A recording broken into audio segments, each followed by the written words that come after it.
manghahamon. Pero hindi rin uurong ang Pilipinas sa pagtatanggol nito sa sarili. Yan ang idiniin ng Pangulo sa gitna ng bagong panghaharas ng China sa West Philippine Sea. Nakatutok si Mariz Umali. Sa gitna ng panibagong panghaharas ng Chinese Coast Guard sa mga barko ng Pilipinas, nanindigan si Pangulong Ferdinand Marcos Jr. na hindi uurong ang Pilipinas sa pagtatanggol sa ating bansa. We have never instructed any of our vessels to back out. We have a duty to perform, and that is to defend the country. So no, we never back down. Pero hindi rin naman daw tayo naghahamon ayon sa Pangulo. We do not intensify our operations, we just respond. Hindi naman tayo aggressive eh. Ano lang tayo, dumidepensa lang tayo. Wala tayong interes na pasukin kahit sino, na puntahan na kahit sino, sugurin kahit sino. But we have to do this because we are under threat. We are forced to do this. We do not want to do this. We are forced to do this. We will stop doing it when the threats stop. Tigil na yung mga threat.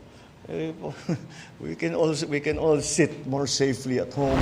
Kung tutuusin ayon sa Pangulo, wala raw Pilipinong gustong magkagyera, kahit sundalo o Coast Guard pa raw. Ginagampanan lang daw nila ang kanilang sinumpaang tungkulin. Sa isang pahayag, nanindigan naman ang Department of National Defense para sa Philippine Coast Guard sa harap ng malupit at walang saysay raw na kilos ng China sa West Philippine Sea.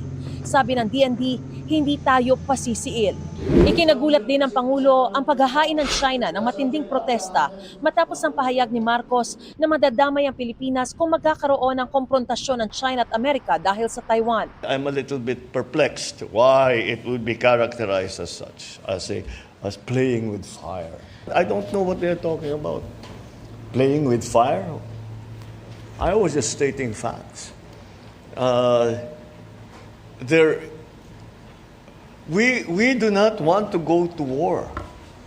But I think if there is a war over Taiwan, we will be drawn. Hihilain tayo sa aya't gusto natin. Kicking and screaming. I hope it doesn't happen. I hope it doesn't.